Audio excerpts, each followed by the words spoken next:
예, 반갑습니다. 저 이근복 목사입니다. 새해 복 많이 받으시고요. 오늘은 그 평화운동가 송강호 박사님을 모시고 그분이 쓴 책, 그리스도인의 직무유기라는 책을 가지고 재작년에 발간된 책인데 이 책을 가지고 평화운동, 또 우리 그리스도인들 어떤 삶을 살아야 될지에 대한 발제와 증언 이렇게 진행을 하겠습니다. 시간은 5시 정도까지 강연 증언을 하시고 한 25분 같이 대화하고 5시 반 정도에 마무리를 하겠습니다. 송강호 박사님을 소개를 드리면은 장신대와 연세대에서 공부하시고 독일 하이델베르크 대학에서 실천신학으로 학위를 하시고 개척자들을 설립해서 아주 꾸준히 평화운동을 해왔고요. 그 어려움을 겪는 해외 난민들 또 쓰나미로 고통당한 이들을 위해서 인도네시아 또 동팀으로 방글라데시에서 지금도 쭉 활동을 하고 그 다음에 제주 강정마을 해군기지 반대운동을 열심히 해서 4번씩이나 투옥이 된 그런 우리 시대에 저는 세리 요한이 바로 송강호 박사다 그런 생각을 갖는데 작년 말에 평화 그 아득한 희망을 걷다라는 책이 영문으로 번역이 되어서 출판 기념회를 가진 적이 있습니다. 이제 송강호 박사님 시작하실 터인데 박수로 환영을 해주시기 부탁드립니다.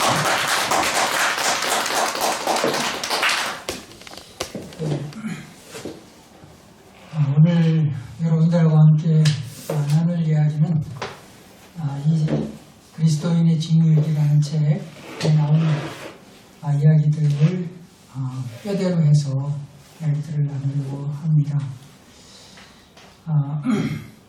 이 책이 표지가 굉장히 혐오스럽다는 이야기를 많이 들었습니다. 생기.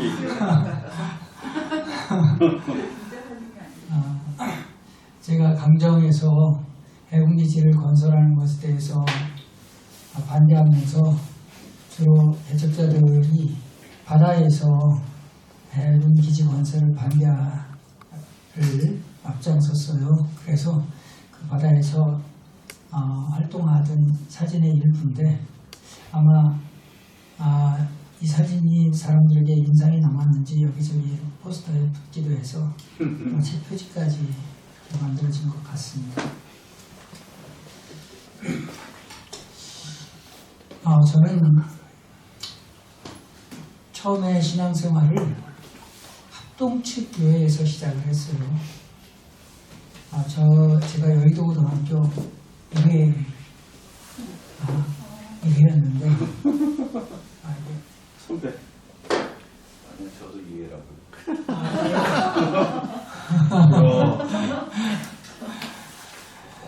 그때 처음 저하고 함께 학교를 다니던 친구가 교회로 인도를 했습니다.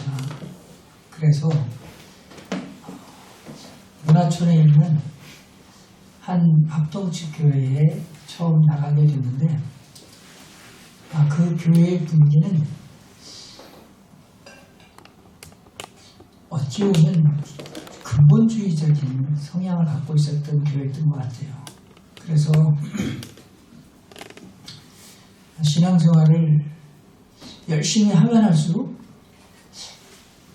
가족들하고는 점점 사이가 멀어지고 또 친구들하고는 자꾸 원수가 되는 것 같고 이상하게 그 신앙 공동체 안에 더 깊이 더 헌신하고 거기에 참여만 할수록 사회로부터는 자꾸 좀 멀어지면서 적이 자꾸 만들어지는 그런 경험을 하게 되었습니다. 그래서 하나님을 사랑하는 것이 이 이웃을 사랑하는 것이고 원수를 사랑하는 것이어야 이게 맞는 것 같은데 하나님을 사랑만 할수록 주변에 있는 사람들을 자꾸 적이 되는 그런 느낌을 받았어요. 그러니까 점점 더 교회에만 더 매몰되게 되고 사회에 대해서 자꾸 이렇게 담을 쌓게 되더라고요. 그래서 제가 이런 비슷한 현상을 독일에 있을 때 이슬람 교도들에게서 좀 그런 비슷한 느낌을 받았습니다. 그리고 아주 근본주의적이고 원리주의적인 그런 그리스도인들, 그런 사람들에게서 비슷한 현상들을 보게 되었죠. 사실 그때의 경험이 그 이후에 제가 이 에큐메니컬적인 어떤 여정을 통해서 하나님을 사랑하는 것이 이웃을 사랑하고 타인을 사랑하고 원수를 사랑하는 그런 형태의 개종이라는 사실을 깨닫게 되는 것은 되게 좀 오랜 세월의 에큐메니컬 여정을 통해서 깨닫게 된 것이라고 생각이 들어요.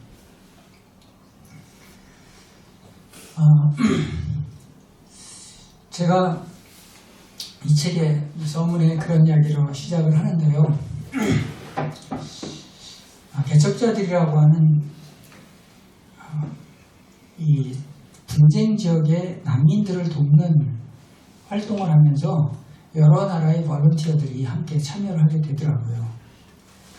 이 분쟁이라는 것이 국가 간의 분쟁이나 인종 간의 분쟁, 또 종교 간의 갈등, 이런 되게 여러 가지 요인들 때문에 발생을 하기 때문에 분쟁 지역에서 어떤 활동을 하다 보면 여기에 다양한 국적, 다양한 종교, 다양한 문화권의 사람들이 참여를 하게 되더라고요. 그래서 이게 한국에서 시작된 단체지만 활동을 하다 보니까 국제적인 참여가 자연스럽게 만들어지더라고요. 그래서 독일 볼런티어가 해마다 왔는데 그 볼런티어 중에 한 사람이 독일에 있는 본 대학의 신학부 학생이 왔어요. 그런데 그 학생이 독일에서 보내준 추천서를 이렇게 보니까 독일은 그런 볼런티어나 이런 사람들을 보낼 때 추천서를 거의 책처럼 그렇게 아주 빼곡하게 그 사람에 대한 신원들을 여러 곳에서 이렇게 자료를 모아서 이렇게 보내줘요. 그걸 이렇게 쭉 보다 보니까 이 학생이 주일날 교회를 안 나갔다는 거예요. 그래서 교회를 왜 안 나갔나 이렇게 보니까 그 이유가 주중에 신학 공부를 하는데 너무 피곤해서 주일날은 피곤해서 교회를 갈 수가 없었다. 이렇게 기록하고 있더라고요.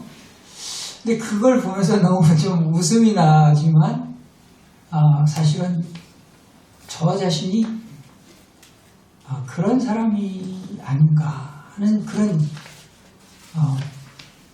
어떤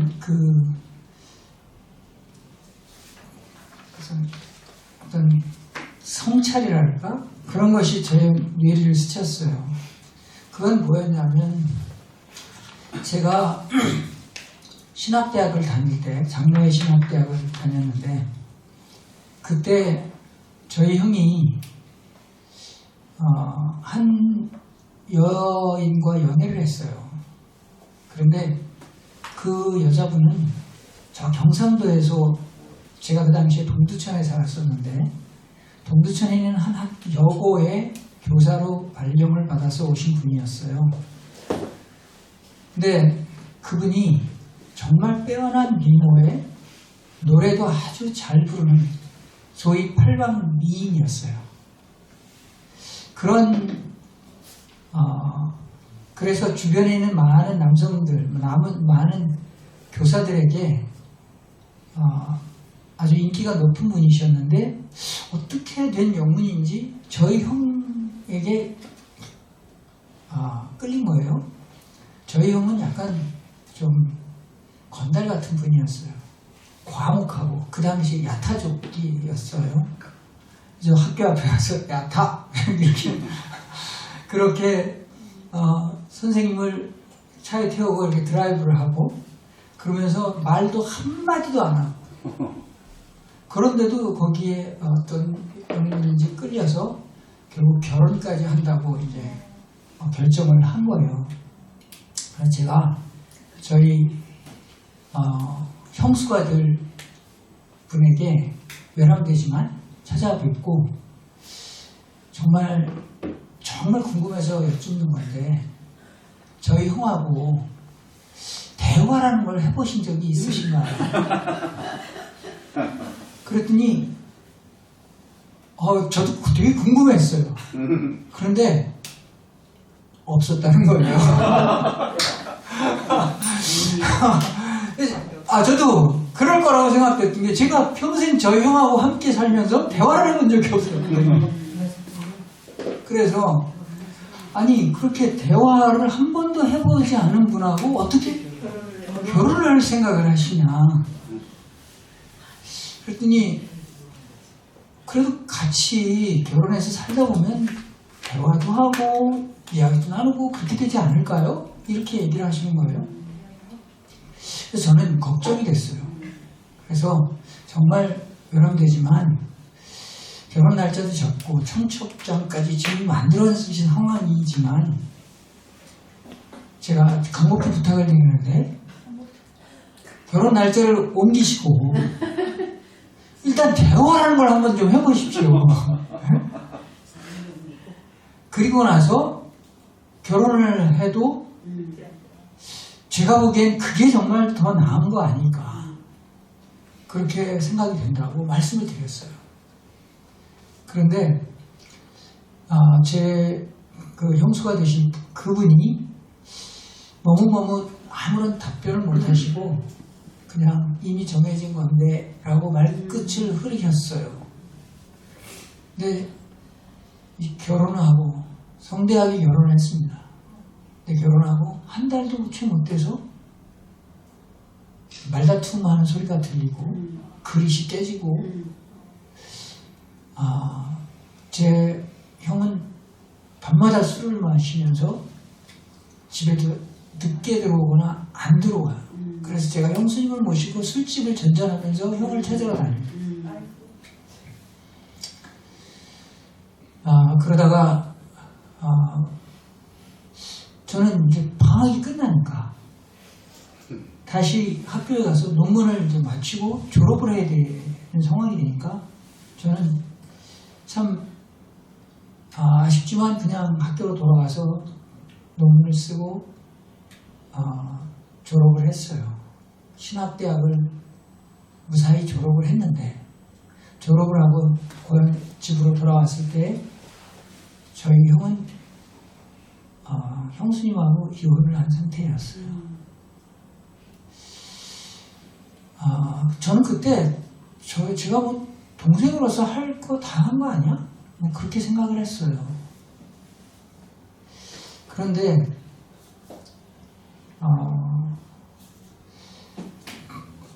저희가 결혼을 해서 저는 양평에 살았는데 어느 봄날 그 작은 형이 조카를 데리고 저희 양평을 찾아왔어요. 그래서 그 조카를 저희가 부모님하고 함께 살았는데 그 부모님과 함께 사는 저희 집에 그 조카를 내려놓고 나 이제 돈을 벌러 가야 될 것 같습니다. 그리고 돈을 벌러 떠났어요. 그리고 그 조카는 한 5, 6년을 저희 집에서 살면서 처음에 그 조카가 왔을 때 제 아이들은 너무 좋아했어요. 그 형이 소리가 너무 안 들려요. 너무 그래요? 작아. 저희 형이 저희 아이들이 그 형을 너무 좋아한 거예요. 그런데 이 아이가 그 당시에 부모님이 사시던 그 아르목 별채가 있었는데 그 별채에 아랫목에 우리 두 아이를 데려다 놓고 얘들아 너희들 어른들은 절대 믿으면 안 돼. 그렇게 교육을 첫날 시키더라고요. 저는 그때 깜짝 놀랐어요. 그리고 나서 5, 6년 살면서 제 아내가 정말 힘겨운 그 갈등과 불화의 그 열매를 삼키면서 살았어야 했어요. 저는 그 기억이 다시 되살아나는 거예요. 그리스도인이 이런 갈등과 불화 속에서 더 적극적으로 내가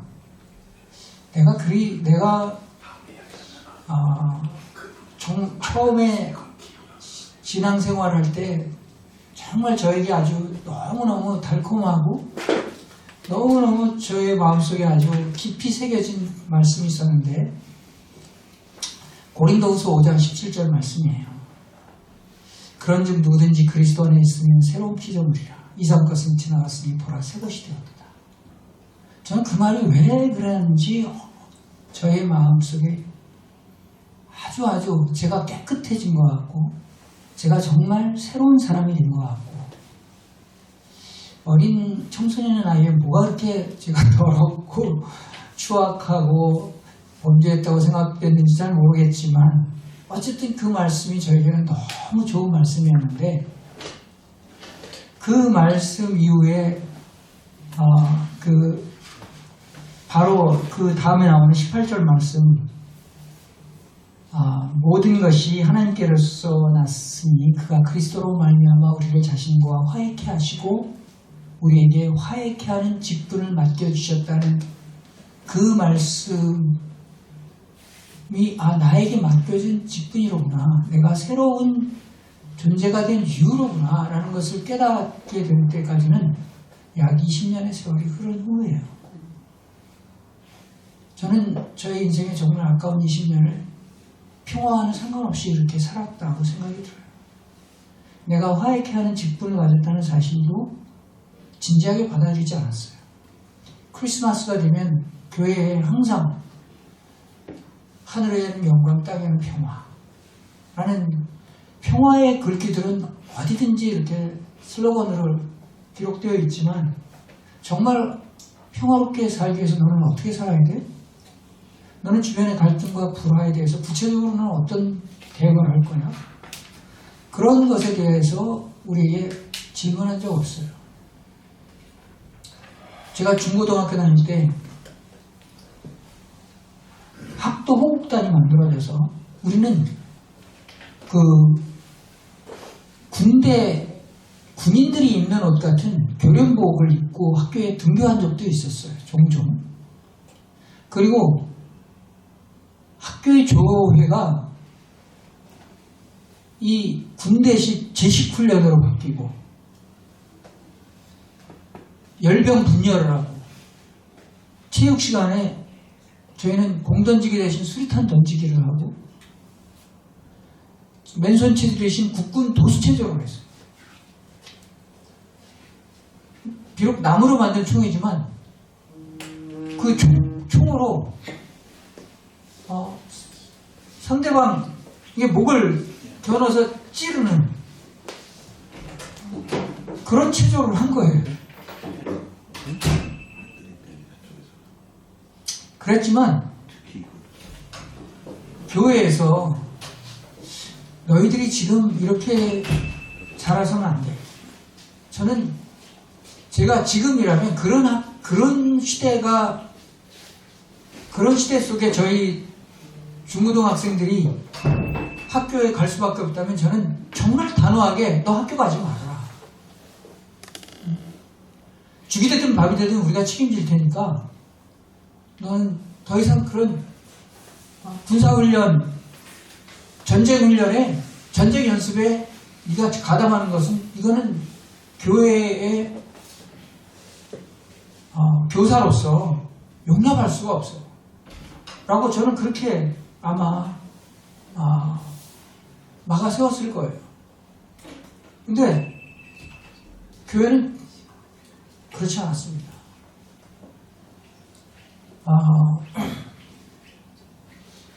저는 교회에서 이런 암울한 시대에 너희들이 정말 우리가 힘이 없어서 너희를 막지 못하지만 이건 아니야 라고 말하는 교사도 없었어요. 예배 때마다 우리 청년이 이제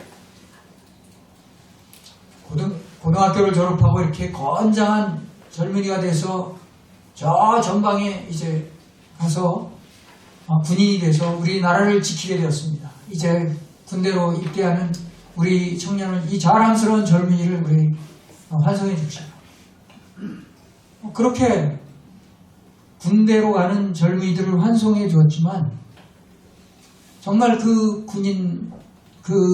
군대에 가는 젊은이에게 너 만약에 군인이 되어서 네가 전쟁에 참여했는데 군인이 너에게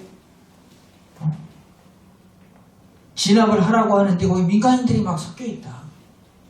그럴 경우라면 너는 어떻게 할 거야? 그런 구체적인 질문을 교회에서 젊은이들에게 한 적이 없어요. 그랬기 때문에 1980년에 이 광주에서 많은 공수부대원들이 투입이 됐고 그 가운데 그리스도인이 저는 최소한 25%는 그리스도인이었을 거라고 생각해요. 최소한. 그렇지만 거기에서 시민들을 향한 발포에 항명을 한 군인이 명백히 공개적으로 항명을 한 군인을 우리는 찾아볼 수 없는 거예요. 베트남 전쟁에서 우리 한국 군인들이 많은 베트남 양민들을 학살했습니다. 그 학살한 군인들 가운데 그리스도인이 저는 반드시 수십 명 그리스도인들이 있었을 거라고 생각해요. 근데 그 가운데 항명한 군인이 없었어요.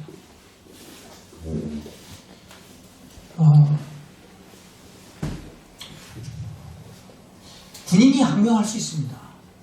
저는 이스라엘 전투기 조종사들이요, 이 팔레스타인 지역에 폭격하라는 것에 대해서 거부한 조종사들이 있었던 것이 뉴스에서 검색해 본 적이 있어요. 민간인들에 대한 학살을 군인의 입장에서 거절할 수 있었지만 저는 한국 교회에서 그것을 배우지 못했기 때문에 그렇게 하지 못했던 것이라고 생각이 들어요.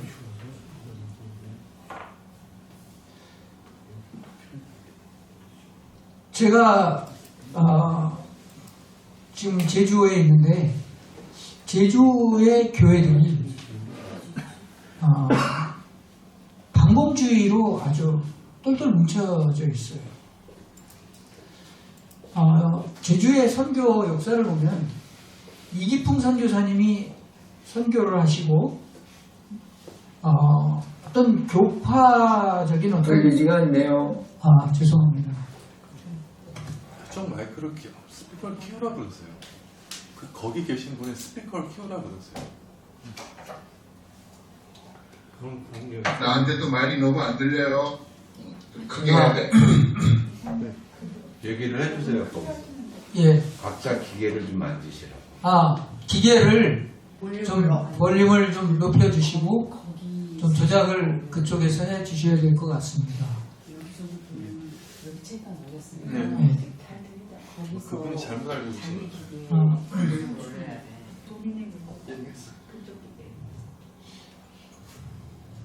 네, 말씀하세요. 죄송합니다. 이 제주도의 교회들이 4.3 때 그 서북청년단 단원들이 내려와서 이기풍 선교사님으로 진행된 그 선교 역사에 새로운 층을 만들어요. 그래서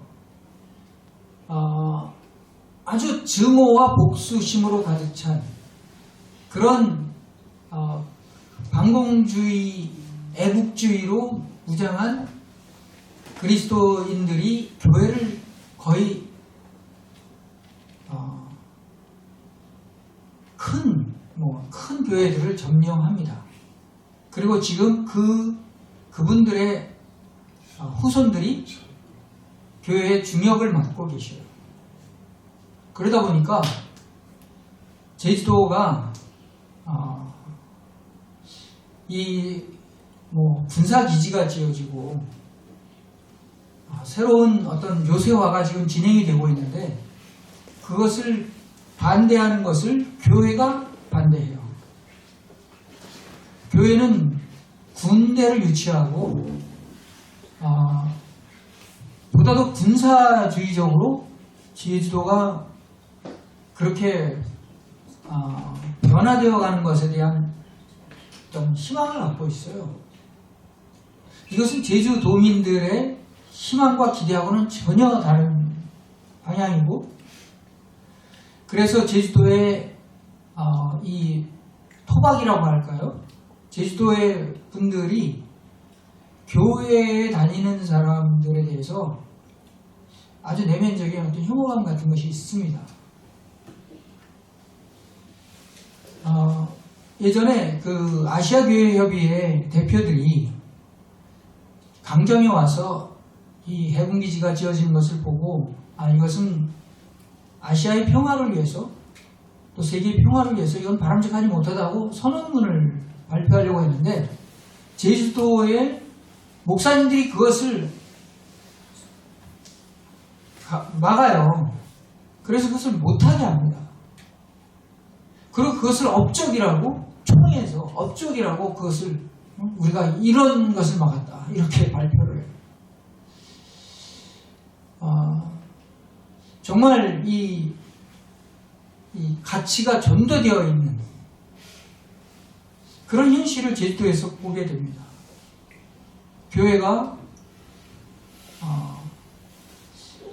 이 평화주의적인 그런 흐름에 역행하고 군사주의로 우리나라가 가도록 자꾸 부채질하는 그런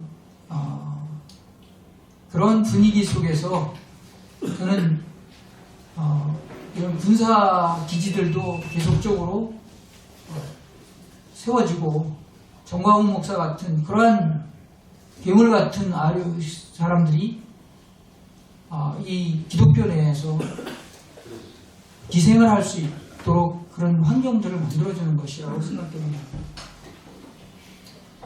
저는 독일 교회에서 독일 교회의 도움을 받아서 신학을 하이델베르크에서 하게 됐고 독일 교회의 도움으로 더 에큐메니컬적인 그런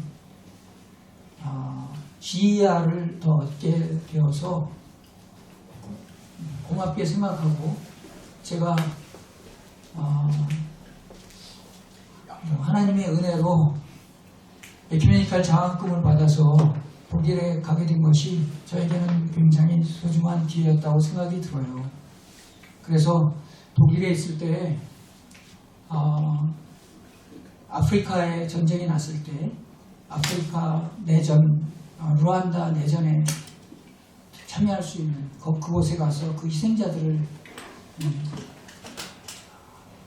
보고 겪을 수 있는 그런 기회도 주어졌고 또 보스니아에도 가서 보스니아의 내전 상황도 보면서 저는 지금 우리 세계가 기독교의 선교라는 게 그냥 백지 상태에서 선교를 하는 게 아니라 오랜 세월의 원한으로 점철되어 있는 역사적 맥락 속에서 그리스도인들이 그곳에 가서 선교를 하고 있는 것인데 그런 분쟁과 갈등의 역사, 특별히 이슬람과 기독교의 분쟁은 십자군 전쟁까지 거슬러 올라가거든요. 저는 모슬렘 우리 일제 시대를 일본을 생각하면 우리 일제시대를 생각하듯이 모슬렘들은 기독교를 생각하면 십자군 전쟁을 어린아이들도 생각해요. 천년의 원한을 유전처럼 그렇게 갖고 오는 거예요. 그래서 저희가 아프가니스탄에서 지뢰를 제거하고 학교를 짓는 일을 할 때도 아이들은 저런 일을 어떻게 그리스도인이 하지? 당신 그리스도인이 맞아요? 당신 그리스도인입니까? 이 질문이 저는 처음 무슨 뜻인지를 몰랐어요. 그리스도인은 나쁜 사람이에요. 악한 사람이에요. 그 사람들의 기억 속에. 저는 그런 곳에 가서 그냥 평화행진을 그냥 땅 밟기 하면서 평화행진을 하면은 거기에 기적이 일어날 것을 기대하는 그런 인터컵 스타일의 선교, 예루살렘에서, 아프가니스탄에서 이렇게 오랜 세월 아주 깊은 층층의 증오와 복수의 그 역사를 담고 있는 곳에서 그렇게 마술적으로, 주술적으로 그렇게 땅을 밟으면서 악령을 추방하는 그런 의식을 통해서 하나님의 역사가 일어나기를 기대하는 것.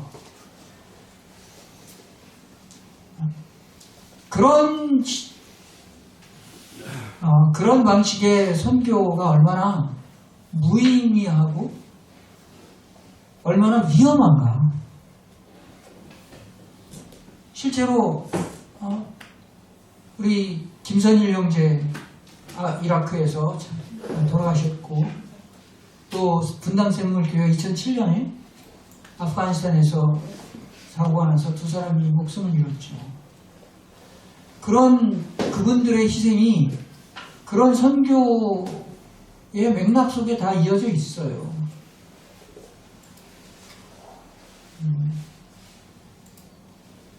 마치 20년, 30년 동안 맨날 가정 불화를 일으키고 서로 싸우던 두 내외가 어느 날 하루 집안에서 부엌에서 거실에서 땅밟기를 하면은 이 집안에 평화가 올 것이다 라고 기대하는 것처럼 저는 그것은 정말 기적이 아니라 그것은 주술이라고 생각하고요. 그것은 그러한 신앙을 우리 교회가 가르쳤다고 생각이 들어요. 오직 예수만 믿으면 모든 것이 해결돼 라는 너무 지극히 단순하고 무책임한 방식으로 우리 신앙이 그렇게 편도된 것이 아닌가. 정말 책임을 진다는 것은 오랜 세월의 갈등과 분쟁을 그 밑바닥에부터 차곡차곡 해결해 나가려고 하는 그런 노력들이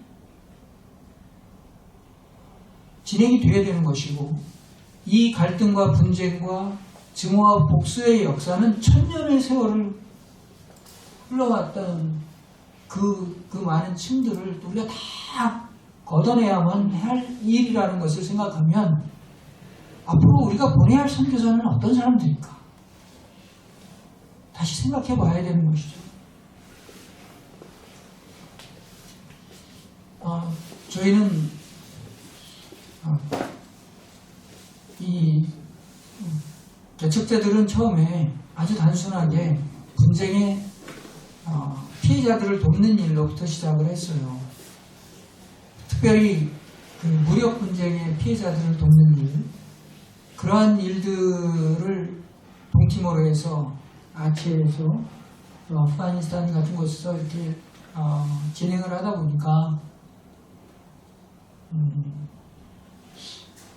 정말 전쟁은 절대로 해서는 안 될 일이다라는 생각을 갖게 됩니다. 우리는 너무 쉽게 그냥 우리 국방을 더 튼튼히 해서 맞서 싸워야 되는 거 아니야? 라고 그렇게 생각하지만 그것은 마치 우리 삶 속에서요, 갈등이 생기면 그냥 폭력으로 대항하면 되는 거 아니야? 내가 보기에 별로 힘도 없어 보이는데 그냥 싸워서 때려 눕히면 되는 거 아니야? 라고 생각하는 것처럼 우리 사회를 위험하고 혼란스럽게 만드는 것이라고 생각돼요. 국가와 국가 사이에도 너무 쉽게 그냥 무력으로 제압하면 되는 거야. 저는 지금 현 정부의 태도도 북한을 대하면서 우리가 그냥 더 위협적인 무력으로 대응하면 되는 거지. 북한 정도야 뭐 보복하면 되는 거 아니야? 그렇게 생각하는 것이 우리 실제로 그것이 현실적으로 벌어지게 되면 얼마나 많은 사람들이 죽고 얼마나 많은 사람들이 다치고 또 그 중에는 군인도 아닌 무고한 민간인들이 얼마나 많이 그 가운데 포함될 것인가 를 생각하면 절대로 이 무력으로 해결할 수 있다는 그런 신념을 버려야 된다는 생각이 들어요. 저는 개척자들 활동 속에서 이 무력의 피해자들 가운데 대부분이 더 많은 사람은 군인이 아니라 전쟁하고 아무 관계도 없는 민간인들이고 무고한 시민들이고 여인들, 어린아이들이라는 그 사실에 더 이 전쟁에 대한 어떤 그 반대하는 마음이 더 마음속 깊이 생기게 되고요. 절대로 우리가 이 전쟁에 대해서 끝까지 그 책임을 물어야 한다고 생각이 들어요. 지금 우크라이나의 한 시민단체가 우크라이나 전쟁에 민간인들의 피해를 조사해서 그 민간인들의 피해 보상을 요구하는 그런 활동들을 하는 것들을 보면서 정말 저런 것 정말 필요한 거다. 우리 그 6.25 때도 저는 뭐 북한이 내려와서 남한에 있는 민간인들을 해쳤든 미군이 폭격을 해서 평양에서 수많은 민간인들이 죽었든 군인이 아닌 민간인들에 대한 피해는 반드시 그 피해를 가해를 입힌 사람들이나 국가가 배상해야만 하는 것이라고 생각합니다. 그리고 그것을 각자까지 따져 나가야 된다고 생각합니다. 지금 전쟁에서 많이 사용되고 있는 게 드론인데 그 드론은 국경을 그냥 넘나들면서 마치 컴퓨터 게임 하듯이 목표물을 컴퓨터에서 확정해서 폭격하는 거예요. 그 폭격하는 사람들은 전쟁터에 있는 사람들이 아닙니다. 그 사람들은 캘리포니아나 미국에 앉아서 마치 컴퓨터 PC방에 앉아있는 사람처럼 그날 해야 할 목표물을 찾아서 폭격하고 그리고 퇴근해서 슈퍼마켓에 가서 가족들이 먹을 음식들을 사갖고 집에 들어와서 가족들과 함께 만찬을 즐기는 그런 일상을 사는 사람들인데 그 사람이 누른 클릭 하나로 현장은 아수라장이 되어 있는 거예요. 수많은 그 지역에 있는 어린아이들, 여인들, 시민들이 그 피바다 속에서 그 시신들을 발굴하고 있는 그 밤이 닥치는 거예요. 저는 전쟁을 어렵게 만들어야 된다고 생각합니다. 그것을 위해서 군 복무를 거부하는 것 정말 용기 있고 저는 젊은이들에게 생각해 보도록 권유해야 할 일이라고 생각해요. 그리고 군사기지를 만드는 것을 반대하는 것. 군사기지는 전쟁을 위한 교량이에요. 다리가 없으면 건너갈 수 없듯이 군사기지가 만들어져 있지 않으면 전쟁하기가 어렵습니다. 항상 큰 전쟁을 대비해서 군사기지를 먼저 건설해요. 그 다리를 밟고 전쟁을 해나가는 거죠. 1937년에 일본이 중국을 침공합니다. 그 중국을 침공하기 전에 일본이 했던 아주 비밀스러운 작업이 있었어요. 그것은 제주도에 군사기지를 만드는 것이었어요. 왜냐하면 그 당시에는 비행기가 공중급유를 못했습니다. 그래서 나가사키 근처에 오무라 비행장에서 비행기가 출격을 하면 상하이, 난징까지 가서 폭격을 하고 돌아오면 바다에 다 빠져야 돼요. 그래서 그 비행기들을 중간 급유를 하기 위해서 제주, 대전, 모슬포 근처 알뜰에 비행장을 건설합니다. 그리고 비행장을 건설하면서 군사작전을 그 프레임을 변경해요. 도양작전이라는 새로운 이름으로 이제 우리 일본의 비행기가 직접 중국을 폭격할 수 있다. 일본 사람들은 그것에 대한 가능성들을 그때까지는 생각을 못했어요. 왜냐하면 중간에 군사기지가 없었기 때문에. 그런데 제주 알뜰에 군사기지를 지은 다음에 도양작전이라는 중국 대륙을 일본 비행기가 직접 가서 폭격하는 그 폭격을 전략적으로 시작하게 된 것이죠. 지금 제주도에 세워진 강정해군기지는 제주도를 생각하면 배보다 배꼽이 더 큰 군사기지예요. 엄청나게 큰 군사시설이 지어져 있습니다. 군산에 지어져 있는 공군기지, 그 공군기지는 일제시대 때 30만 평의 일본 기지였어요. 근데 지금 그 기지가 몇만 평이 되는지 아세요? 300만 평이 됐습니다. 그리고 그것도 모자라서 지금 새만금 사업을 하면서 그걸 군사기지로 또 더 연장하려고 하고 있어요. 그렇게 거대한 군사시설들이 왜 필요할까?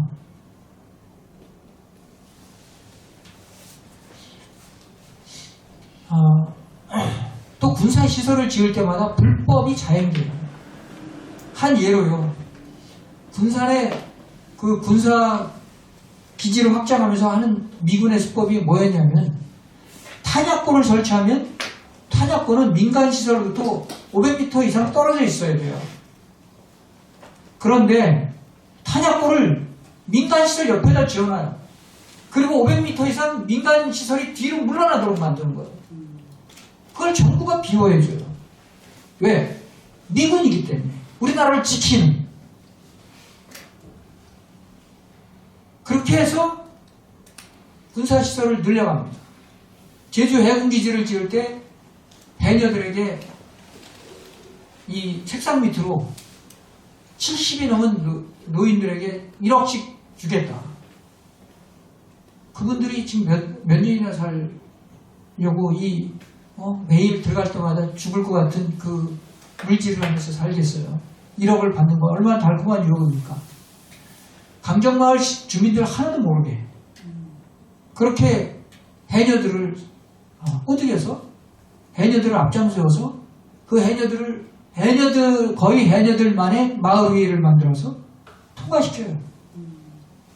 그것도 4월달 굉장히 바쁜 농번기 마을회의에 한 번의 마을회의 마을 주민들도 충분히 공지를 받지 못하도록 공모기간도 어기고 그렇게 해서 결정된 마을회의의 결정 80명의 거의 해녀들로 구성된 그 마을회의 결정은 적법하고 마을 주민들이 이후에 듣고 920명이나 다 모여서 마을 주민들이 충분히 토론하고 그 중에 675명이 반대한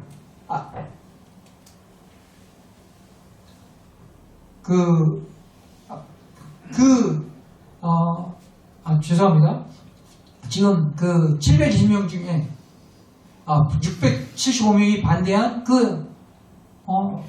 마을 주민들의 그 반대는 결정은 그것은 이미 결정된 사항을 번복하는 것이라고 하여서 무시하는 그런 방식으로 강정 해군기지가 그렇게 지어진 거예요. 저는 이런 상황 속에서 교회가 침묵하고 교회 안에 해군기지를 반대하는 그룹과 또 해군기지를 유치하는 그룹이 두 그룹이 교회 안에서 생기는데 그것을 교회 안에서 충분히 토론하고 충분히 그 논의를 거쳐서 교회가 하나된 공동체의 하나된 의견들을 끌어내기보다는 차라리 그냥 갈라져 나가는 것을 그냥 허용해 버리는. 그래서 강정의 교회가 두 쪽에 나버리는 그런 상황들을 교회가 겪게 된 거죠. 저는 우리 신용산 교회도 그 용산에 재개발할 때 그 교회의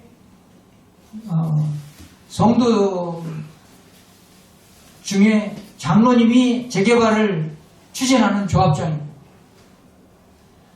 그 교회의 집사님들이 그것을 반대하다 불타 죽는 그런 상황들이 벌어집니다.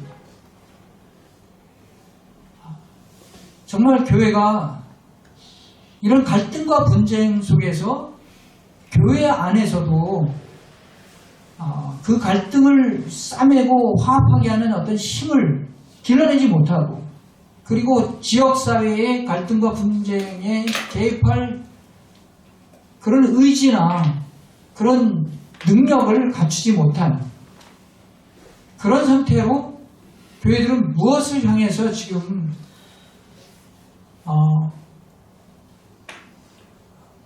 교회 성장을 논의하고 있는 것인지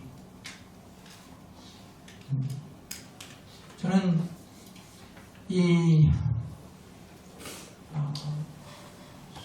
교회가 정말 아주 어려서부터 어린 아이에서부터 우리가 평화를 가르치고 평화를 위해서 일할 수 있도록 그래서 정말 구체적으로 비폭력적인 의사소통하는 법을 배우게 하고 폭력을 선택하지 않고 평화의 길을 선택할 수 있도록 아주 어려서부터 교회가 교육을 시켜야 되는 것이 아닐까.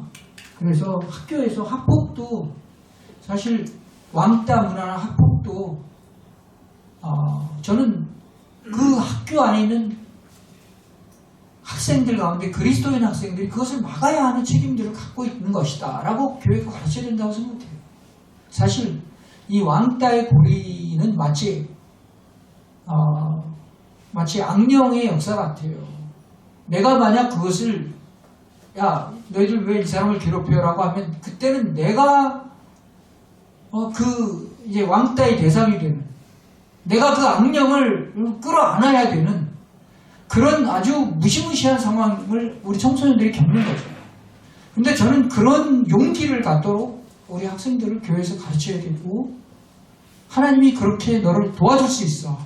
왜냐하면 네가 평화의 사람이고 그리스도인은 평화를 만드는 사람이고 하나님께서 너에게 그런 직분을 맡겨주셨어 라고 그렇게 어려서부터 가르쳐야 된다고 생각해요.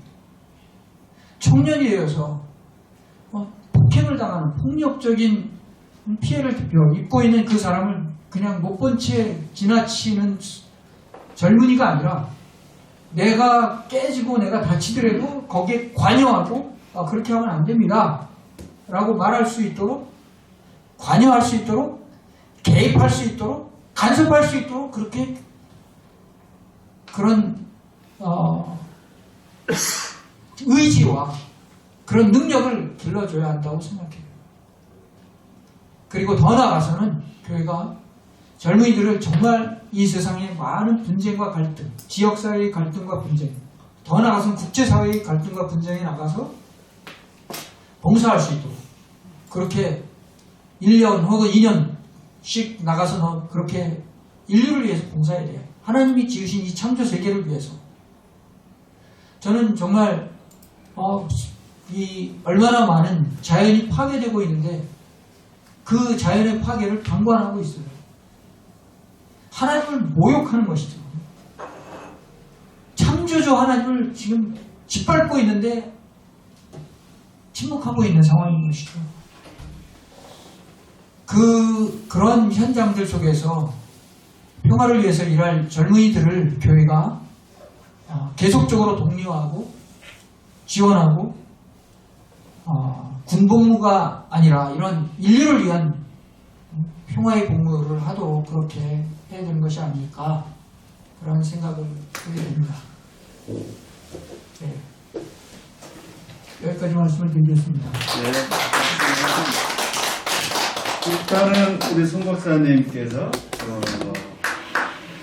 강연을 해주셨고 혹시 여러분들이 궁금하신 거 물어보시는데 제가 그 생각할 동안 잠깐 하나만 하면은 그 평화운동에 적극적으로 참여한 계기를 조금만 말씀을 해주시면은 이 맥락이 좀 될 것 같아가지고 그거 하고서 이제 질의응답을 해주시죠. 네. 평화운동 그냥 제가 강정의 그 해군기지 반대운동에 참여한 계기만 간단히 말씀을 드리겠습니다. 저는 2005년에 쓰나미가 났을 때 반다 아체 쓰나미 피해자들을 돕는 일을 하기 위해서 1년 동안 그 아체에서 고아들, 독거 노인들, 집을 잃어버린 그분들을 위한 시설을 짓고 그들과 함께 사는 시간을 가졌어요. 쓰나미가 났을 때 제가 갔던 아체 풍해블람즈시라고 하는 마을은 반이 죽었습니다. 그 마을의 주민 중에. 거기서 길을 하나 건너면 600명 중에 20명이 살아남았어요. 그 재앙 속에서 시신들을 확인할 시간이 없었어요. 막 그 열대지방이기 때문에 바로 그 아침이 8시 20분 정도였는데 오후서부터 사람들이 썩기 시작했어요. 그래서 할 수 없이 시신을 확인하지 못한 채 다 포크레인으로 그냥 땅에 묻었습니다. 우리 동네에 600명이 묻혀 있었고 그 옆에는 3,000명이 묻혔어요. 근데 그곳에서 아체는 독립전쟁을 하고 있었던 곳이에요. 인도네시아가 독립하면서 인도네시아 여러 곳에 사실 인도네시아는 한 나라가 아니에요. 근데 이 여러 부족들, 여러 지방들을 하나로 뭉친 것은 공동의 적이 있었기 때문입니다. 그것은 네덜란드예요. 그리스도인들의 나라 네덜란드. 그 네덜란드와 싸우기 위해서 다 함께 연대를 한 것이죠. 그래서 전쟁이 끝나고 나서 이 해방이 되고 난 다음에 부족은 다 흩어지려고 했어요. 그런데 자바 섬에 스카르노라는 지도자가 우리 기왕에 이렇게 하나로 뭉쳤는데 우리 다 같이 하나로 가자. 물론 자바 중심의 인도네시아를 만들기 위해서 다른 지역들을 다 여러 가지 술수를 통해서 통합을 합니다. 거기에 반대하던 사람들이 있었어요. 그 사람들이 이후에 인도네시아는 아체는 저 변방 제일 서쪽의 섬인데 이 자카르타 섬에 복속된 2등 국가로서의 역할을 할 수밖에 없었기 때문에 거기에 대해서 반대하는 사람들이 게릴라 전쟁을 하고 있었는데 그러던 차에 쓰나미가 난 거예요. 아체에 약 5분 사이에 14만 명이 죽었습니다. 수많은 가족들을 잃고 나서 이 게릴라들이 누구를 위해서 전쟁을 하는 걸까? 그런 회의가 많이 들려된 거죠. 자기 가족들은 살아있는지. 그래서 전의를 많이 상실하게 돼요. 그리고 또 인도네시아 정부도 더 이상 이렇게 싸우는 것은 너무 무의미한 거다 해서 아체하고 협상을 하고 아체를 가능한 한 더 자율권을 많이 주고 인도네시아에 스스로 함께 연대할 수 있는 나라가 되도록 그렇게 아체 주민들에게 협상을 해요. 그러면서 이 게릴라들이 갖고 있던 무기들을 다 이렇게 반납하고 다시 게릴라들을 정당으로 너희들 정당으로 인정을 해줄 테니 너희가 선거에 나와. 원래 인도네시아 법에 의해서는 지방정당은 선거에 참여할 수, 주정부 그 주의원을 제주도로 말하면 도지사 같은 사람을 선출할 수 없었는데 그것을 허용해 준 거예요. 그래서 과거에 독립운동을 하던 반정부 활동을 하던 사람들이 정당을 만들고 정치에 이제 관여할 수 있도록 그렇게 법을 바꿔주면서 게릴라들이 이제 정권을 쥐면서 이제 아체가 정말 자유로운 독립국가 같은 비슷한 그런 상황이 만들어지면서 이 게릴라들이 갖고 있었던 무기들을 다 모아서 큰 스타디움에서 그라인더 있잖아요. 그라인더로 자르는 거예요. 정말 그 광경은요. 칼을 쳐서 보습을 만들고 창을 쳐서 낫을 만드는 것 같은 그 묵시가 실현되는 것 같은 그런 아주 감동적인 순간이었어요. 그런데 그때 정말 이 전쟁에 찌들은 지방에서 고문과 전쟁과 살인과 강간으로 아주 폭력으로 얼룩진 곳에 그 희망의 봄바람이, 평화의 봄바람이 부는데 그때 저는 제주도가 노무현 대통령이 제주도를 세계 평화의 섬으로 선포했다라는 소식이 들려오는 거예요. 저는 그게 그 아체에서 너무 아주 희망에 부풀게 하는 소식이었습니다. 그래서 나는 정말 평화의 섬 제주도로 오고 싶다라고 생각해서 와봤더니 제주도에 웬걸 해군기지가 건설이 되기 시작하는 거예요. 너무 모순된 평화의 섬으로 선포되지만 거대한 해군기지를 짓고 있어요. 끝까지. 예, 그래서 제주도에 내려오게 됐습니다. 또 다른 분. 좀 질문이 있습니다. 예. 저도 이제 그곳이 만들어진 이유에 대해서 나름 아는 부분이 좀 있는데 혹시 그러니까 제주 그 해군 기지를 만드는 군사적 목적이 어떻게 되는지 아시는지? 네.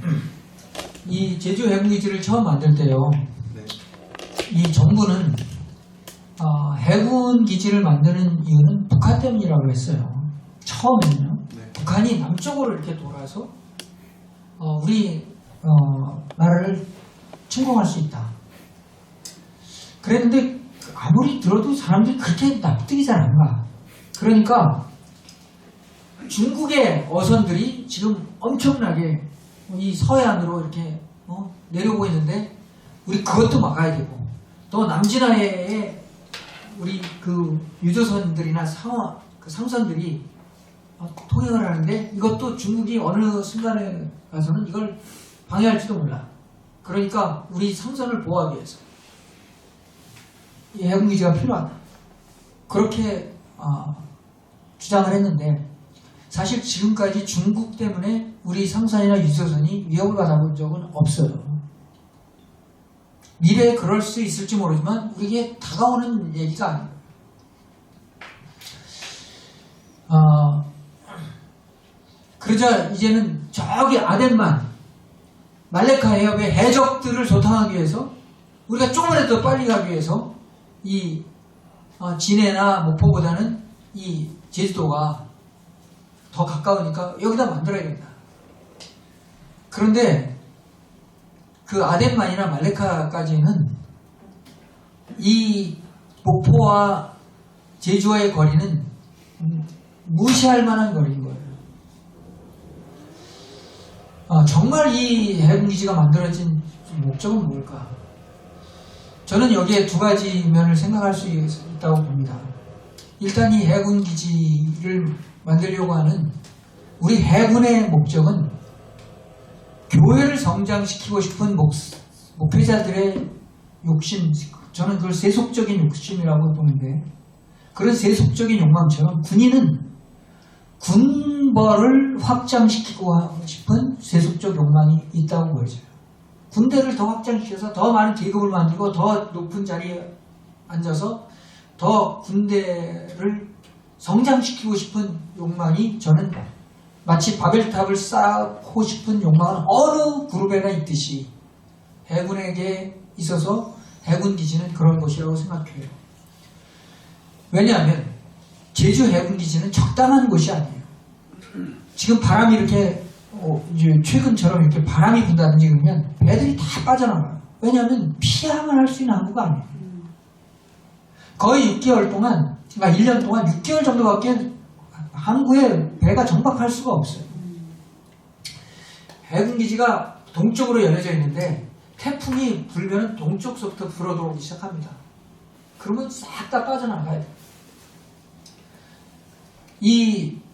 누구나 전문가들은 정말 해군기지를 지어야 한다면 화순에 지어야 한다고 생각해요.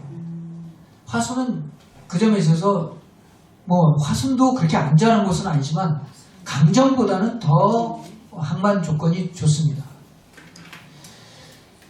왜 이렇게 직업적으로 투철하지 못한 그런 결정을 내린 이유는 뭘까?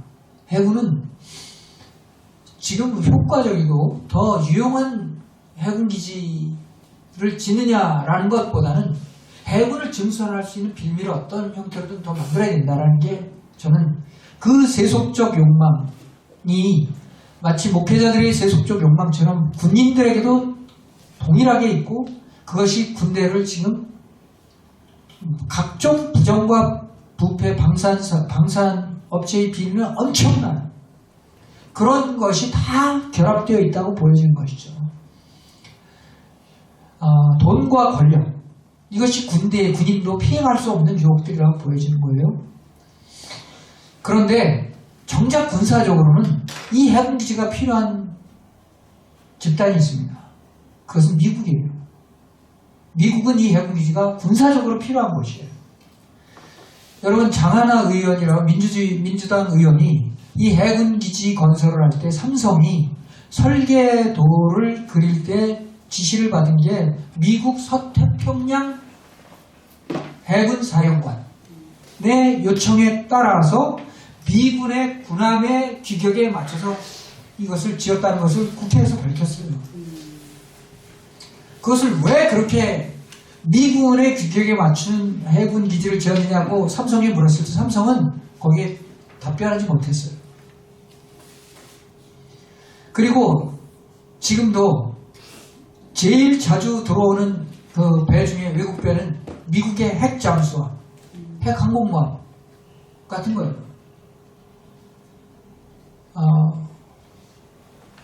이 해군기지가 상하이에서 700km입니다. 700km면 서울에서 평양거리예요. 제주도에서 평양거리입니다. 그렇게 가까운 곳에 다 상해가 있어요. 과거에 중일전쟁 때 이 제주도가 사용된 적이 있습니다. 저는 이 해군기지는 군산, 제주, 오키나와, 괌, 사이판으로 이어지는 이 서태평양을 미군이 지키기 위한 군사적 울타리를 만든 것이라고 보여집니다. 또 질문 있으시면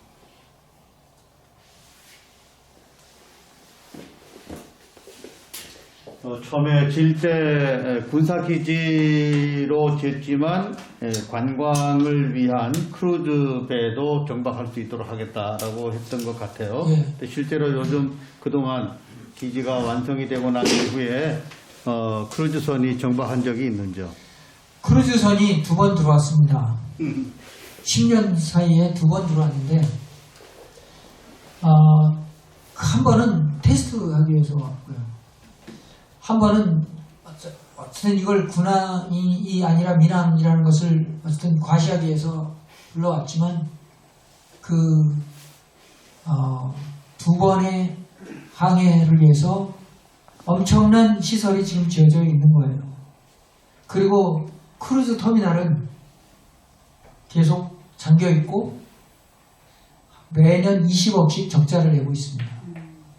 저는 일본에서 배를 타고 강정에 와서 크루즈 터미널에 이민국이 있어요. 해외에서 오는 배들이 이미그레이션 오피스가 있습니다. 거기서 입국 신고를 할 수 있도록 되어 있어요. 그래서 거길 찾아가는데 문이 잠겨 있어요. 이민국에 사람이 없어요. 배가 안 오니까. 그 넓은 시설이 그냥 텅텅 비어 있습니다. 유일하게 열려 있는 곳이 있어요. 9시부터 6시까지 화장실이 열려 있어요. 그래서 이 거대하고 화려한 이 화장실, 매년 20억씩 적자를 내는 화장실을 우리는 활용하고 있습니다. 제가 이 질문을 좀 드리는 게 좋을 것 같아요. 저는 우리 송 박사님하고 같은 기간에 하이델베르에서 공부를 같이 했고, 제가 한인교회 목회를 할 때 우리 교육부 전도사님으로 부부가 같이 저를 도와줘서 목회에도 같이 참여했던 동역자로 아주 밀접한 관계를 가지고 있습니다. 제가 우리 송 박사의 생각을 다 이해하지 못한 부분들이 많이 있었다는 것을 제가 이렇게 자책을 하면서 최근에 2책을 완독을 했습니다. 그래서 저는 정말 절절한 가슴에 반성도 하고 우리 송 박사에 대한 더 깊은 이해도 하게 됐다는 점을 제가 사실은 공개적으로 고백을 하면서 너무 존경스럽고 또 귀하다라고 생각을 합니다. 사실은 할 얘기가 너무 많지만 짧은 시간에 다 얘기하지 못하고 또 질문하지 못하면 또 못하기 때문에 제가 질문을 드리는데, 이 책 속의 이제 내용들이 굉장히 다양하고 정말 신앙 고백적인 그 고백을 감옥에 교도소 생활을 하시면서 편지를 주고받는 내용들도 굉장히 읽어보시면 굉장히 그 감동적인 얘기들이 많고 우리 송 박사님의 사상을 더 깊이 이해할 수 있다고 생각을 합니다.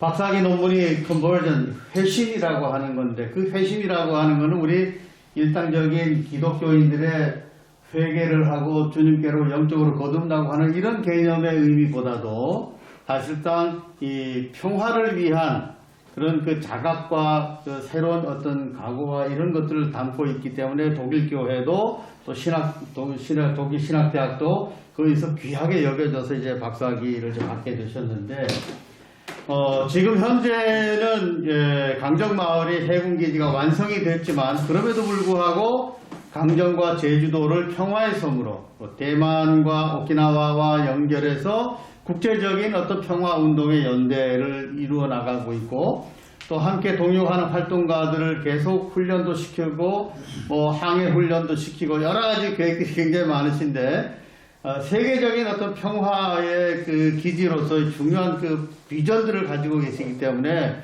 그런 차원에서 좀 앞으로의 그 사역 내용과 또 지금 현재적인 내용들을 조금 그런 비전과 연관해서 정리를 한번 해주시면 좋지 않을까 생각이 듭니다. 네. 제가 강정에서 해군기지 반대 활동을 하다 보니까 강정에서의 해군기지 운동만으로 그쳐서는 안 된다는 생각이 들고요. 제주도를 정말 평화의 섬으로, 진정한 평화의 섬으로 함께 만들어가야 되지 않을까. 제주도 주민들의 생각은 다 좀 우리 동네만 아니면 돼. 화순에 있는 사람은 이게 이제 다른 데로 갔으니까 이제 우리는 해결한 거야. 위미도 강정으로 갔으니까 위미는 해군기지 문제 해결됐어. 강정에서도 이 강정에서 딴 마을로 가면 우리는 더 이상 관여하지 않겠어. 마치 쓰레기 폐기장 같은 그런 혐오시설 쫓아내는 것 같은 그런 생각으로 군사시설을 대하는 거예요. 근데 오키나와에 가보니까 오키나와도 마찬가지더라고요. 오키나와 있는 분들이 미군 기지 물러가라고 막 데모를 하면서 본토로 가든지 심지어 제주도로 보내자고 그래서 이 군사 기지는 마치 괴물과 같이 먹이를 찾아서 지금 돌아다니고 있다는 생각이 들고, 이것을 어떤 블럭을 만들어서 이 블럭 안에는 들어오면 안 돼, 이렇게 해야 되는 건 아닐까 하는 생각이 들어서 일단 제주도도 강정에서의 군사기지 반대 운동을 더 확대해서 다른 지역까지 연대해야 되는 거 아닐까 해서 제주 강정에서 저희가 비무장 평화의 섬 제주를 만드는 사람들이라는 이름으로 제주도 내에 뭐 어떤 군사시설도 발을 들이지 못하게 하자라는 취지에 동의하는 사람들끼리 함께 이제 모임을 만들게 됐습니다. 그래서 그것을 지금 대정에는 지금 알뜨 비행장이 군사 기지로 있다가 지금 안 쓰고 있지만 국방부가 그것을 놓지를 않아요. 추후에 또 활용하기 위해서. 그래서 국방부는 지금 이것을 국방부가 갖고 있는 평화공원으로 만들자. 한 10년은 빌려줄게. 국방부는 정말 꼭 먹고 알 먹는 거예요. 군대가 평화공원을 만들어. 저희는 지금 그 알뜨르 공원을 진짜 국방부로부터 빼앗아서 평화공원으로 만들어야 됩니다. 시민들의 그 난징 30만 학살을 할 수 있도록 해준 기지인 거예요. 그 희생에 대해서 우리가 추념하고 기억하자. 제주도 사람들도 제주도가 그렇게 전쟁의 숙주로 사용됐었다는 그 부끄러운 역사를 공개적으로 밝히고 싶어 하지 않아요. 그래서 매년 12월 13일, 올해 85주년이에요. 우리가 난징 학살 추념식을 제주도에서 합니다. 처음에는 진짜 아무도 안 왔어요. 거기 가면 경납고들, 일제시대에 만든 경납고들이 있는데 12월 13일 되면 굉장히 바람이 불고 추운 날씨인데 거기에 강정의 활동가들이 우리 이걸 기억해야 된다. 미래의 강정 해군기지가 이런 또 다른 전쟁의 숙주가 될 수도 있어. 라는 그것을 기억하자는 취지에서 모였는데 이게 중국까지 소문이 나갔고 저 난징에 기자들이 와서 중국을 제외하고 난징을 추념하는 곳은 유일하게 여기밖에 없다는 거예요. 세계적으로.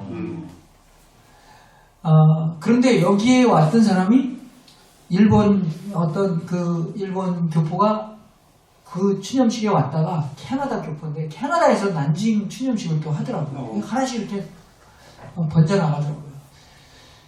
그렇게 이 지금 평화의 그 어떤 벨트를 만들자 해서 예전에 사실 김대중 대통령이 이 중문에서부터 서귀포까지 평화 벨트라는 걸 만들자라는 제안을 했어요. 그리고 평화 센터를 만들고 했는데 지금 그것은 유명무실해져 있습니다. 거기 가면 이병헌이나 무슨 K-팝 스타들의 밀랍 인형들이 있고 지금 이거는 이류 관광지로 그냥 전락해버렸어요. 그리고 퇴임 외교관들의 그냥 월급 받아먹는 그런 곳으로 그냥 전락해 있습니다. 그런데 평화 벨트라는 걸 우리 시민의 힘으로 만들자 해서 제주에서 우리 강정에서 중문 알뜨르 그 평화공원을 만들면서 우리 평화 마라톤도 하고 뭐 평화를 위한 활동들을 하자는 그런 제안들을 하게 됐고 지금 성산 제2공항도 사실 그걸 추진하고 있는 가장 중요한 부서가 국방부입니다. 국방부가 제2공항을 군사적으로 활용하기 위해서 강력하게 밑에서 추진하고 있어요. 그래서 저희가 이 모든 군사 기지들을 더 짓지 못하게 하고 있는 것도 우리 나가게 하도록 제주를 평화의 섬으로 만들자라는 운동을 하고 있고 더 나아가서는 지금 오키나와와 타이완에도 군사기지 때문에 그 많은 주민들이 반대운동을 하고 있어요. 오키나와는 예전부터 미군 기지 때문에 그 군사기지 반대운동을 굉장히 크게 하는데 지금 오키나와 밑에요. 많은 섬들이 있습니다. 미야코시마, 이시가키, 요나부시마 이런 섬들이 쭉 있는데 다 군사기지가 지금 지어지고 있어요. 미사일이 들어오고 있고 레이더 시설들이 들어오고 있고 지금 아베 이후로 전체 오키나와를 다 군사기지로 만드는 활동들을 하고 있는데 주민들이 당연히 반대하죠. 그래서 저희가 해마다 제주, 오키나와, 타이완에 있는 섬들의 활동가들이나 평화를 원하는 시민들이 함께 모여서 캠프를 열었는데 코로나 때문에 2, 3년 못했어요.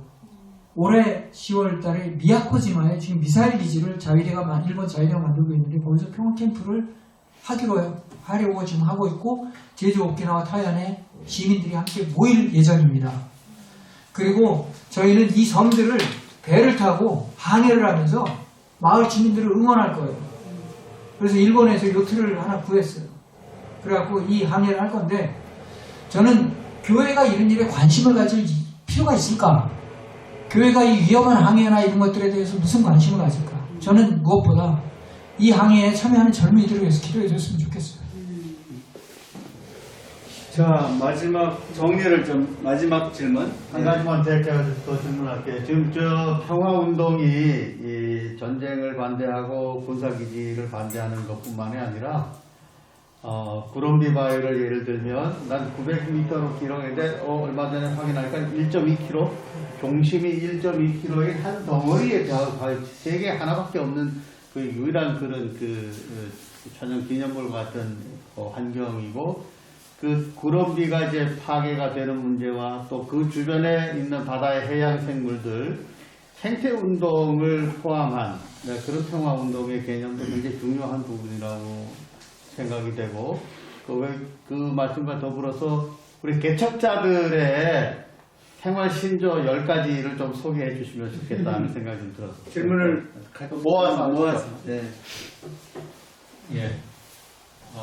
귀한 말씀. 정말 다른 사람들, 보통 사람들 하기 힘든 그런 일들을 오랜 기간에 걸쳐서 이렇게 해오시는 것에 대해서 경의를 표하고 싶고요. 근데 이제 저는 조금 다른 각도에서의 질문을 해보고 싶은데, 지금 이제 평화 문제를 놓고 보면 사실은 가장 여러 군데 분쟁이 있습니다만 러시아와 우크라이나의 분쟁이 가장 지금 현재 진행되고 있는 분쟁이죠. 그리고 앞으로 우리가 많이 염려하는 또 분쟁의 가능성은 대만 문제. 그리고 그거보다 더 우리 발등에 떨어져 있는 불은 우리 한반도 문제. 언제 전쟁이 터져도 이상하지 않은 그런 상황으로 지금 내몰려 가고 있고, 남북한 정권의 자기들의 필요에 의해 가지고 국지전 같은 거를 일으킨다는 건 언제라도 가능한 일이라고 생각이 들고, 그것이 또 계기가 돼 가지고 더 확전될 가능성도 없다고 볼 수 없고, 어젠가 영국의 누군가 그런 얘기다. 한반도에서 만약에 전쟁이 터진다면은 서울 시민의 생존 확률은 0%다. 그런 얘기까지 했더라고요. 이제 이런 상황에서 어떤 그런 구체적인 기지 문제 이런 것에 또 태클하고 그거 하는 건 물론 중요하지만 예를 들면 러시아와 우크라이나 같은 경우 러시아 개별 군인들한테 너 전쟁 나가, 이 불의한 전쟁이니까 너 전쟁 나가지 마.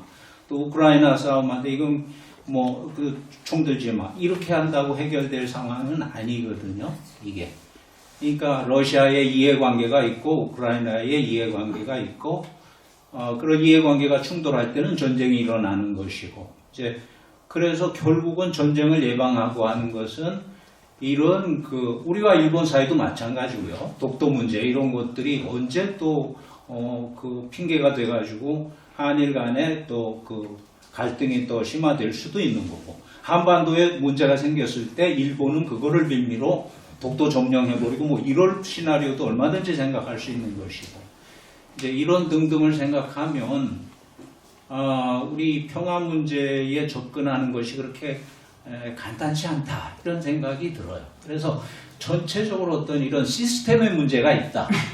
개별적인 결단의 문제 이런 거 이전에 이게 평화 체제라고 하는 시스템의 문제가 있다 이렇게 생각이 드는데, 그런 점과 관련해서 우리 지금 한국의 정부는 그런 평화 시스템을 만드는 것과는 정반대 방향으로 계속 지금 나가고 있지 않습니까? 이런 상황에서 우리 그리스도인들이 좀 더 적극적으로 추진해야 될 어떤 그런 평화운동, 그런 것들의 방향이라든지 이런 부분들에 대한 생각하신 것이 있으시면 좀 얘기를 해주시면 좋겠습니다. 네. 지금 우크라이나에 러시아가 침공을 했는데 당장 우크라이나가 우리 비무장 평화주의로 나가자. 굉장히 비현실적으로 들릴 거고 아마 공감을 얻기 어려울 거라고 생각이 들어요. 저는 우리나라가 북한과 대치하고 있는 이 상황에서 하루아침에 우리 모든 군대를 다 없애고 다 모든 무장을 다 해제하자라고 하는 것은 아마도 우리 국민들로부터 많은 지탄을 받을 만한 일일 거라고 보는데요. 저는 전략적으로 점진적인 계획들을 세울 필요가 있다고 생각이 들어요. 그거는 앞으로 장기적으로 우리가 10년, 20년 동안 북한과 남한이 어떻게 하면 군대를 더 감축할 수 있을까? 군비를 더 계속적으로 퍼센테이지를 줄여가면서 이 둘이 어떤 형태로든 군사적 긴장을 조금씩 더 완화하는 쪽으로 나아갈 수 있는 어떤 협약을 맺는 것이 중요하다고 생각하고요. 그 가운데서도 저는 제주도 한 지역에 대해서 이 지역은 군대가 없는 비무장 평화의 섬으로 선언한 헌법을 개정해서 그렇게 이곳을 만들면서 앞으로 모든 군사적 긴장이나 어떤 돌아가는 갈등이 있을 때 제주도에서 만나서 그것을 함께 해결해 나가기 위한 그러한 대화의 공간으로 이것을 만들자. 그리고 이것은 비핵지대로 만들어서 여기에는 핵발전소 같은 건 제주도에 없지만 어떤 전술 핵이나 핵의 배치나 이 핵으로 추진하는 그런 군함이나 핵을 운반하는 운반체나 이런 것들이 이 제주도에 못 들어오게 하는 비핵 조례라는 걸 만들어서 제주도를 그런 비핵지대로 만들자라고 그렇게 제안할 수 있다고 생각합니다. 그래서 제주도가 그런 공간이 될 때 제주도에서 이 동북아시아의 각종 평화회담들을 유치하고 특별히 제주도에 북한과 연관되어 있는 여러 가지 사연들이 있어요.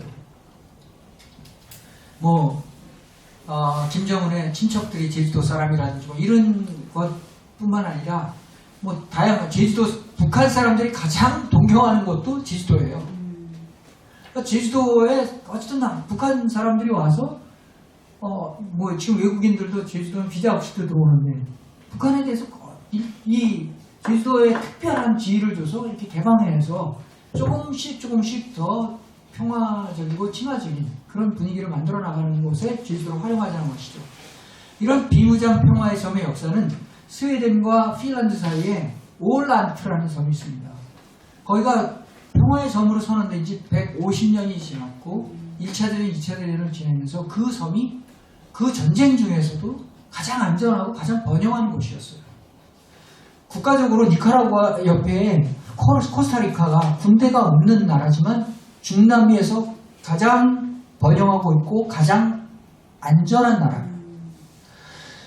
그런 그 사례들을 우리가 제주도에서부터 조금씩 확장할 필요가 있다고 보여지고요. 저는 제주도가 이렇게 되면 오키나와에 영향을 줄 수 있다고 생각해요. 오키나와도 주민들이 이제 미군이 없는 평화로운 섬으로 가기를 원하고 있죠. 타이완의 경우는 좀 오키나와나 제주나 타이완은 역사적으로 굉장히 유사한 점을 갖고 있습니다. 그런데 타이완은 사실 이 오키나와나 제주처럼 예전에 청이나 명예에서 지배를 받았기는 했지만 사실상 원주민들은 타이완에 원주민들이 있어요. 그 원주민들은 중국 사람들이 아니에요. 이 사람들은 우리가 왜 중국에 속해야 되는지 이유를 알 수가 없어요. 그리고 지금 그 타이완이 중국하고 싸워서 타이완을 지킨다는 것이 현실적이지 않다고 생각해요. 그래서 과거에 국민당 중국을 다 이렇게 회복하자라는 당이 아이러니하게 지금은 우리 중국하고 함께 화해한다는 쪽으로 길을 바꿔버린 거예요. 그리고 민진당, 그 원주민들과 독립, 분리를 지지하는 사람들이 중심이 된 민진당이 지금 정권을 잡고 있는데, 지금 타이완은 경제적으로 역사상 유례를 볼 수 없는 번영을 누리고 있어요. 일본과 한국을 압도하고 있습니다. 그런데 정부는 인기가 없어요. 왜냐? 불안하거든요. 이렇게 나가다가는 중국한테 언제 침공당할지 모르는 상황이 될 거예요. 마무리를. 예. 그래서 저는 타이완의 미래는 정말 암울해요. 홍콩이 저런 사태를 겪기 전까지는 타이완이 중국이 경제적으로 나아지고 있으니까 타이완에 대해서도 민주적으로 신사적으로 대우할 거야 라고 기대했는데 완전히 그 희망이 깨진 거예요. 중국은 정말 천안문 사태 제압하듯이 홍콩 제압하듯이 타이완을 그렇게 제압할 수도 있습니다. 그런 그 타이완이 선택할 수 있는 선택의 여지는 미국에 지금 매달리고 있는데, 무기 사들이고 미국한테 살려달라고 지금 조르고 있는데, 저는 지금의 이 정책은 파멸을 가져올 거라고 생각해요. 결국 미국은 점차 이 서태평양에서 세력을 잃어갈 것으로 예상해요. 물론 시간은 많이 걸릴 것으로 예상되지만, 그때 타이완이 저는 타이완이 지금 니카라과나 이런 그 비무장평화의 나라처럼, 우리 타이완은 전 세계의 평화를 위해서 이 비무장화된 전 세계가 함께 평화를 논의하는 그런 평화의 공간으로 이 타이완을 비무장 평화의 공간으로 만들겠습니다. 라고 전 세계의 동의를 구하고 협조를 구하는, 중국이 방해하겠지만 중국은 타이완이 군사적으로 너무 중요해요. 앞으로 태평양을 패권을 유지해 나가기 위해서는. 그럼에도 불구하고 타이완이 지금 중국으로부터 그나마 거리를 두고 있을 때 그 길을 열심히 찾아 나가야 된다고 생각하는 거죠. 유엔이나 전 세계의 지원과 동의를 얻어서 타이완을 군사기지 없는 평화의 섬으로 만들자라는 그러한 길로 나아갈 때 전쟁으로 인한 피해, 그건 말할 수 없어요. 물론 타이완이 중국하고 전쟁할 수 있죠. 그러면 타이완이 어떻게 되겠어요? 저는 지금 천박한 정치인들은 자기의 권력을 유지하기 위해서 전쟁을 얘기합니다. 우리 싸워서 이길 수 있어. 그렇지만 그것의 대가는 정말 진지하게 고민해 봐야 되는 거라고 생각합니다. 그래. 예. 마무리. 예. 네.